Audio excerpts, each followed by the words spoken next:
తెలంగాణలో కాంగ్రెస్ ప్రభుత్వం ఏర్పడిన తర్వాత తెలంగాణకు ఒక కొత్త రాష్ట్ర చిహ్నాన్ని తయారు చేయడానికి ప్రయత్నించింది.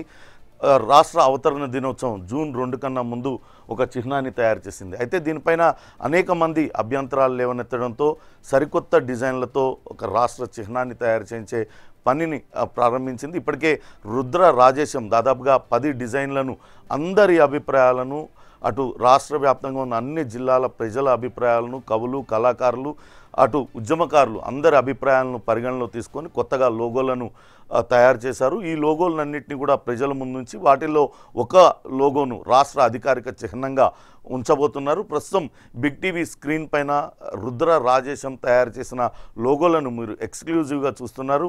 ముందుగా మనం చూసినట్లయితే జూన్ 2వ తారీఖు కన్నా ముందు రాష్ట్ర ప్రభుత్వం ఈ లోగోను తయారు చేసింది. రాష్ట్రం అటు జాతీయ జెండాలో ఉన్న రంగులతో పాటు జాతీయ చిహ్నం 3 సింహాల గుర్తుతో పాటు తెలంగాణ రాష్ట్రం అమరవీరుల త్యాగాల మీద ఏర్పడింది కాబట్టి అమరవీరుల త్యాగానికి చిహ్నంగా ఏర్పాటు చేసిన ఈ స్తూపాన్ని అమరవీరుల స్తూపాన్ని ఇందులో ఉంచింది. తెలంగాణ రాష్ట్రం అటు దేశానికే ధాన్యాగారంగా మారింది కాబట్టి వరి కంకుల్ని పెట్టారు. అలానే ఈ చిహ్నం యూనిటీకి చిహ్నం. ఇది తెలంగాణ అంటే ముఖ్యంగా హైదరాబాద్ రాష్ట్ర రాజధాని హైదరాబాద్ అంటే గంగా జమున తహజీబ్ అని చెప్తారు. హిందూ ముస్లిం ఐక్యతకు సఖ్యతకు పేరు కాబట్టి దాన్ని యూనిటీగా ఈ లోగోను తయారు చేశారు. దీనిపైన అనేక మంది అభ్యంతరాలు వ్యక్తం చేయడంతో కొత్త లోగోలను తయారు చేశారు.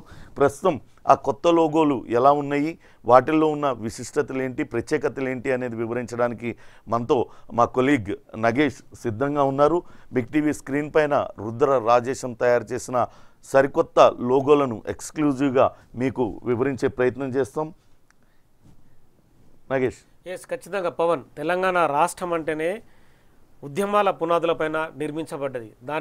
అందుకు అనుగుణంగానే ప్రజల అభిప్రాయాలు సేకరించిన తర్వాతనే రేవంత్ రెడ్డి ప్రభుత్వం మేధావులు కళాకారులు అలాగే ఎమ్మెల్యేలు సీనియర్ ఐఏఎస్ అధికారులు రుద్ర రాజేశం తయారు చేసిన లోగోలన్నింటినీ చూపించిన తర్వాత ఒక 10 నమూనాల్ని వాళ్ళు బయటకు ఇచ్చారు. అందులో బిగ్ టీవీకి ఎక్స్క్లూజివ్గా ఆ లోగోల్ని చూపించే ప్రయత్నం చేద్దాం. గతంలో కొంతమంది విమర్శలు చేసిన విధంగా కాకతీయ కళాతోరణం లేదు, చార్మినార్ లేదన్న భావాన్ని కూడా లేకుండా కూడా రేవంత్ రెడ్డి ప్రభుత్వం కాకతీయ కళాతోరణాన్ని ఏర్పాటు చేసింది. ఇక్కడ మరోవైపు చార్మినార్ని కూడా ఇక్కడ చూపించింది. మధ్యలో అమరవీరులనే ప్రధాన ధ్యేయంగా చూపించింది. జాతీయ చిహ్నాన్ని ఇందులో ప్రధానంగా చూపిస్తూ తెలంగాణ ప్రభుత్వం అని చెప్పి గవర్నమెంట్ ఆఫ్ తెలంగాణ అని చెప్పి సమైక్యత అంటే తెలంగాణ రాష్ట్రంలో అన్ని మతాలు సమానంగా ఉండాలనే భావంతో సమైక్యత చిహ్నంగా ఇక్కడ చూపించారు. సో ఇలాంటివి దాదాపుగా అనేక లోగోల్ని చూపించారు. ఇది చూసినట్టయితే జాతీయ జెండాల్లో రంగుల్ని పొందుపరిచారు. అలానే తెలంగాణ ప్రభుత్వం గవర్నమెంట్ ఆఫ్ తెలంగాణ మొత్తం 4 భాషలలో ఇక్కడ ఉర్దూ కూడా అధికారిక భాషలోనే చలామణి అవుతుంది కాబట్టి ఉర్దూలో కూడా ఇందులో పెట్టారు. ఇది ఒక నమూనా మాత్రమే. మరో నమూనాని చూద్దాం. మరో నమూనా కనుక మనం చూసినట్లయితే ఈ జాతీయ జెండా రంగులతో పాటు ఇటు అమరవీరుల స్తూపం అట్లానే వరి కంకుల్లో మార్పు చాలా క్లియర్గా కనపడుతుంది. ఇందాక కేవలం ఒక్కొక్క కంకె పెట్టారు, కానీ ఎలాగైతే నిజంగానే పొలాలలో వరి కంకులు వస్తాయో అలా పూర్తి వరి కంకుల్ని ఇక్కడ అమరవీరుల స్తూపానికి గుర్తులుగా ఉండేటట్టుగా అటు ఇటు పెట్టారు. కాకతీయుల కళాతోరణం అలానే చార్మినార్ను కొంచెం పైకి పెట్టి చిన్నపాటి మార్పులు చేశారు. ఇది 2వ నమూనా. 3వ నమూనాని చూద్దాం. ఇది 3వ నమూనా.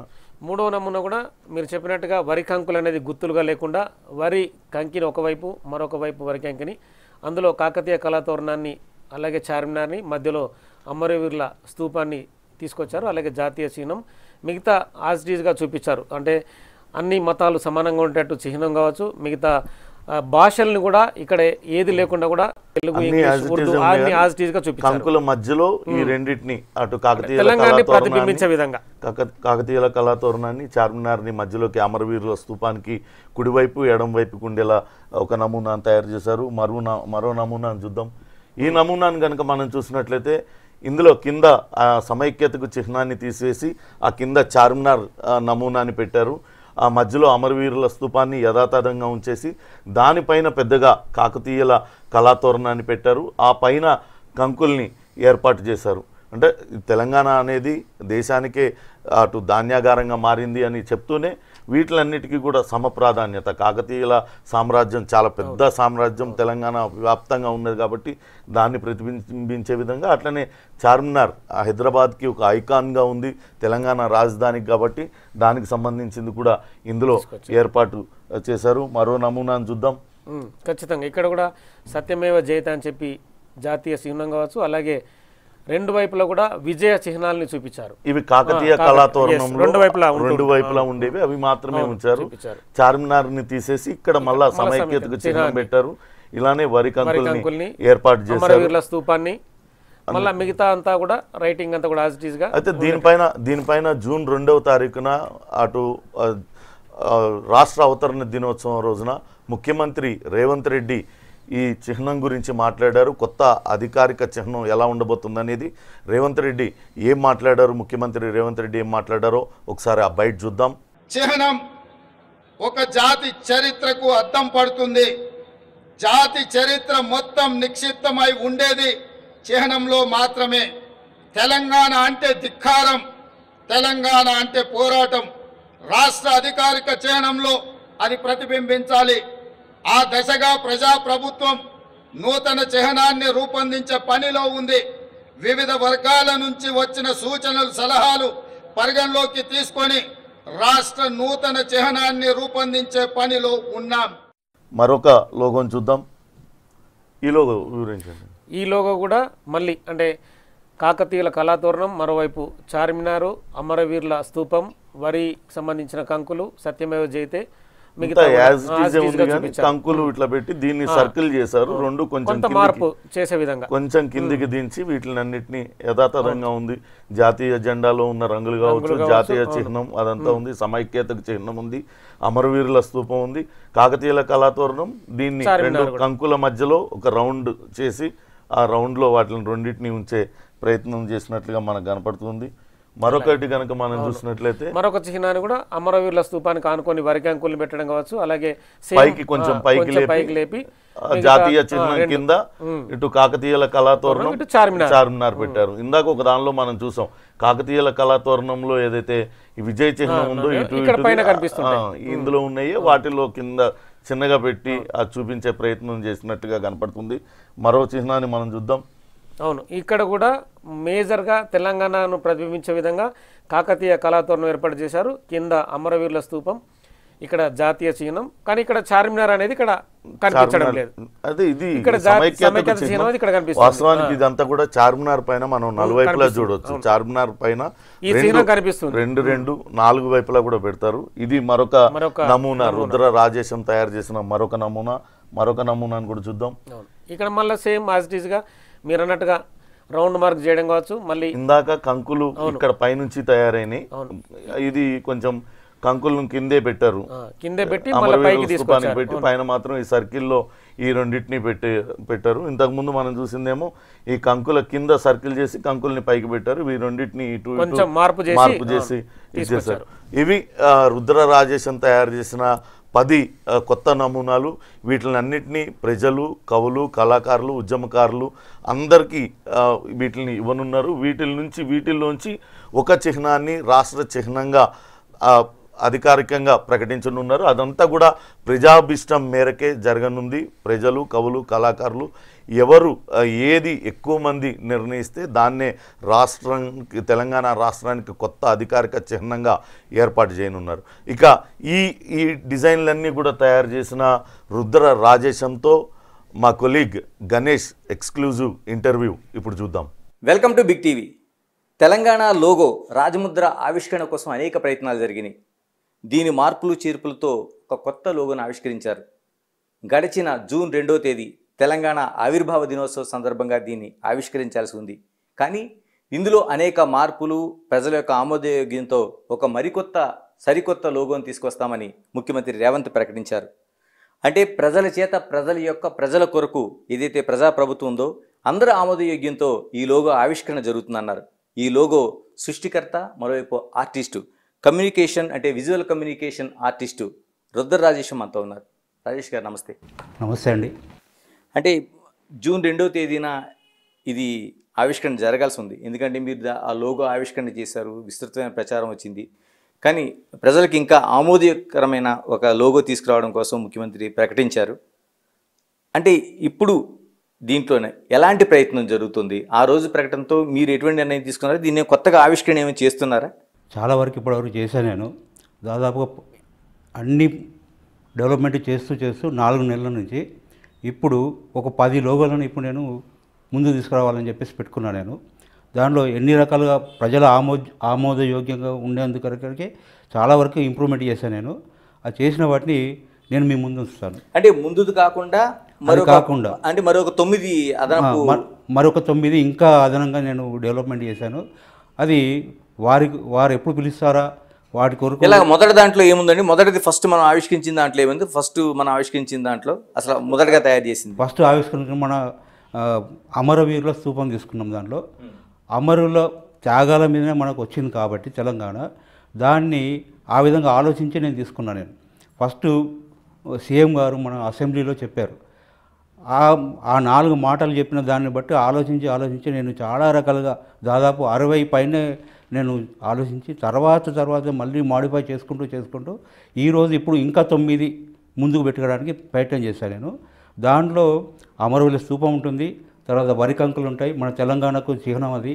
ఆ వరి పండడంలో మన దేశంలోనే అగ్రగామిగా ఉన్న ఈ తెలంగాణకు వరిని తీసుకున్నాను. అట్లాగే గవర్నమెంట్ ఆఫ్ ఇండియా భారతదేశం యొక్క చిహ్నాన్ని కూడా తీసుకోవడం జరిగింది. దీంట్లో ఒక 4 రకాలుగా భాషలు రావడం జరుగుతుంది. దాంట్లో మొదటగా హిందీని తీసుకోవడం జరిగింది. తెలంగాణ శాసన్ అని తెలంగాణ ప్రభుత్వం తెలుగులో, గవర్నమెంట్ ఆఫ్ తెలంగాణ ఇంగ్లీష్లో, ఉర్దూలో కూడా తీసుకోవడం జరిగింది. ఈ విధంగా మనం అభివృద్ధి చేయడం జరిగింది. ఇది మొదటిది. ఇప్పుడు మార్పు చేసిన దాంట్లో ఎలాంటి మార్పులు చేశారు? ఇప్పుడు చేసిన దాంట్లో తెలంగాణ అమరవీరుల స్తూపం ఉంటుంది, ఈ వరి కంకులు ఉంటాయి, దాంట్లో కాకతీయ స్తూపం ఉంటుంది, చార్మినార్ ఉంటుంది, మళ్ళీ గవర్నమెంట్ ఆఫ్ ఇండియా ఇది కూడా ఉంటుంది. దాన్ని ఆ విధంగా చేసుకుంటూ తీసుకొచ్చాం. అట్లాగే ఆ చార్మినార్ ఏ విధంగా ఇంప్రూవ్మెంట్ చేయాలి, ఎలా చేస్తే బాగుంటుంది, ఎంత చిన్నగా అయినా ఎలా చేయాలి, దాని కాన్సెప్ట్ను దృష్టిలో పెట్టుకొని దీన్ని అభివృద్ధి చేయడం జరిగింది. అంటే ఇందులో అదనంగా చేసినవి ఉన్నాయండి అంతకుముందు కంటే? దీనిలో అంతకుముందు చేసినవి లేవు, ఇప్పుడు కొత్తగా డెవలప్మెంట్ చేయడం జరిగింది. అంటే కాకతీయ తోరణం పెట్టారు, చార్మినార్ పెట్టాను, అమరుల స్తూపం పెట్టాను, వరి కంకులు కూడా పెట్టాను దీంట్లో. ఓకే, ఇంకొక మోడల్ ఇంకోటి చేసాం. దీంట్లో వరి కంకుల్ని కిందికి పెట్టేసి చార్మినార్ను కాకతీయ తోరణాన్ని పైకి పెడితే ఎలా ఉంటుంది, దాన్ని సమకాలీనంగా చేసుకుంటూ కొంచెం కిందికంటూ మళ్ళీ గవర్నమెంట్ ఆఫ్ ఇండియాను హై లెవెల్ చేసుకుంటూ దాన్ని చూపించడం జరిగింది. దాంట్లో అట్లాగే అమరుల స్తూపాన్ని కూడా చూపించడం జరిగింది. అమరుల స్తూపంలో మనం ఈ వరి కంకులను ఎంఫసైజ్ చేయడం జరిగింది, చూపించడం. అట్లాగే మనకి ఈ చార్మినార్ మీద ఒక ఫ్లవర్ ఉంటుంది, అది చాలా వరకు అందరు గమనించరు, కానీ అది చాలా యూనిటీ సింబల్. అది అప్పట్లో నవాబు గారు చెప్పారు, ఇది యూనిటీ సింబల్ అని చెప్పారు, దాన్ని తీసుకొని పెట్టడం జరిగింది. అది అలాగే చేసామన్నమాట. ఇంకొకటి మరొకటి ఇప్పుడు ఇంకొక దాంట్లోనేమో ఓన్లీ కాకతీయ తోరణాన్ని పెద్దగా ఎంఫసైజ్ చేసేసి అమరవీరుల స్తూపాన్ని దాని మధ్యలో పెట్టి ఆ కాకతీయ తోరణాన్ని ఎలా చేస్తే బాగుంటుంది, దాన్ని చాలా రోజులు కష్టపడి దాన్ని అక్కడ ఎలా ఉంది, ఆ కాకతీయ తోరణం ఎలా ఉంది, దాన్ని మొత్తం స్టడీ చేసుకొని డీటెయిల్గా డ్రాయింగ్ చేసేసి అక్కడ ఎంత చిన్నగా చేసినప్పటికీ దానిలో ఎలాంటి మార్పులు రాకుండా ఉండేందుకు ఆ విధంగా ప్రయత్నం చేసేసి దానిలో కాకతీయ తోరణాన్ని పెద్దగా పెట్టి తర్వాత దానిలో మధ్యలో ఈ అమరవీరుల స్తూపాన్ని పెట్టి దాని కిందగా ఈ చార్మినార్ లోపల ఉన్న ఒక ఫ్లవర్ని తీసుకొచ్చి కింద పెట్టాము. అంటే మొత్తం మీద ప్రజలకు కావాల్సిన ఏం కావాలనేది ఆలోచించి చేయడం జరిగింది. ఇక్కడే రాజేష్ గారు, ఇప్పుడు అంతకుముందు కూడా కాకతీయుల తోరణం ఉంది, దానికి దీనికి మధ్య ఏమైనా డీటెయిలింగ్లు ఏమైనా మీరు మార్పు ఏమైనా తీసుకొచ్చి చూపించారా? దానికి అంతకుముందు ఉన్న కాకతీయ తోరణానికి ఇప్పటికి చాలా తేడాలు ఉంటాయి. ఓకే, ఎందుకంటే ఇంతకుముందు ఉన్న కాకతీయ తోరణం ఎలా ఉంటుందంటే అది ఒక లైన్ డ్రాయింగ్ చేసినట్టుగానే ఉంటుంది, ఓకే, ఒక డ్రాయింగ్ చేసామన్నట్టుగా ఉంటుంది. కానీ ఇప్పుడు ఉన్నది ఒరిజినల్గా అక్కడ తోరణం ఎలా ఉందో అలా చేసాం. ఓకే, ఆ శిల్పకళ ఎలా ఉంది అయితే శిల్పకళ ఎలా ఉందో అలాగ మొత్తం దాన్ని దాదాపుగా నేను 1 మంత్ పైన కష్టపడ్డాను దాని కొరకు. ఎందుకంటే ఆ డీటెయిల్స్ అన్ని స్టడీ చేస్తానికి అక్కడికి వెళ్ళి ఫోటోగ్రాఫ్ తీసుకొని అవన్నీ ఎలా చేయాలి, ఎక్కడికి పెడితే ఎన్ని యాంగిల్ తీసుకుంటే నాకు సెట్ అవుతుంది, ఒక యాంగిల్ తీసుకుంటే ఒక కొన్ని మర్జ్ అయిపోతున్నాయి, ఇంకొక యాంగిల్ తీసుకుంటే కొన్ని మర్జ్ అయిపోతున్నాయి, అంత డీటెయిల్గా ఎంత బ్యూటిఫుల్ వర్క్ ఉందంటే ఆ కాకతీయ తోరణం అది ఆ విధంగా తీసుకోవడం జరిగింది. ప్రజలకు ఆమోదయోగ్యంగా ఉండాలి అంటే కష్టపడాలి, అందుకని నేను ఆ విధంగా చేసిన. ఇంకొక మోడల్ ఇంకోటి ఏం చేస్తారు?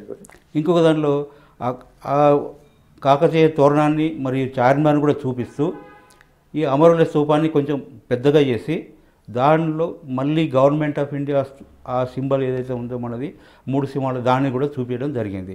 ఇలా చేసుకుంటూ దాన్ని దీనికేమో రౌండ్స్ పెట్టి చూసుకున్నాం, దీనిలోనేమో ఫ్రీ ఉంటే ఎలా ఉంటుంది. ఓకే, అంటే రౌండ్లో కాకుండా చార్మినార్ కానీ అవి కానీ రౌండ్లో కాకుండా వేరేగా ఉంటే ఎలా ఉంటుంది, అన్ని ఓపెన్గా ఉంటే ఎలా ఉంటుంది, దానికోసం స్టడీ చేశాను. అట్లాగే వరి కంకులు మళ్ళీ తప్పనిసరిగా వాడుకోవడం జరిగింది. ఎందుకంటే అది మనకు తెలంగాణ అంటేనే వరి ఇప్పుడు ఎక్స్పోర్ట్ చేసే స్థాయికి మనం ఎదిగినాం. దాన్ని మనం చూపించుకోకపోతే మనం తక్కువ పడిపోయినట్టుగా ఉంటుందని నా ఆలోచనతో చేశాను నేను ఇది.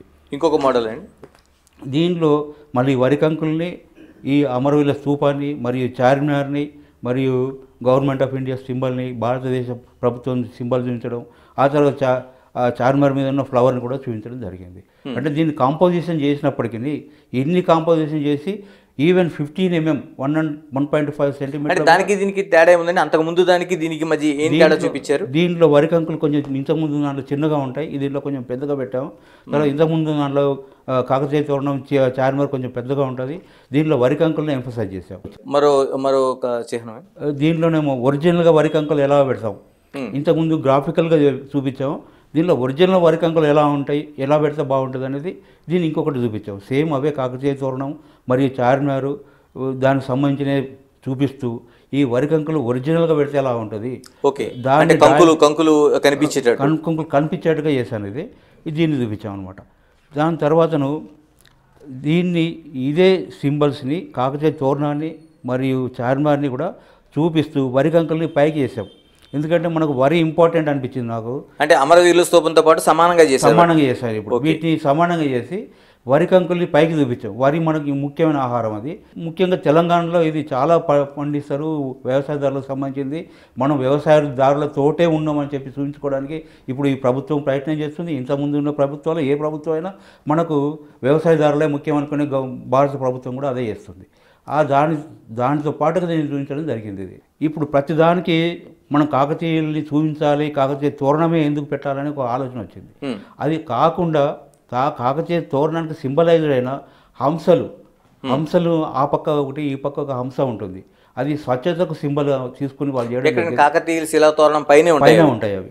ఓకే, ఆ సింబల్స్ని ఆ హంసల్ని సింబలైజ్ చేసుకొని ఆ రెండింటిని తీసుకొని మన భారత ప్రభుత్వ సింబల్కి పక్కన ఈ పక్కన కింద పెట్టేసి తర్వాత మన వరి కంకుల్ని ప్లస్ అమరవీరుల స్తూపాన్ని కూడా చూపించడం జరిగింది.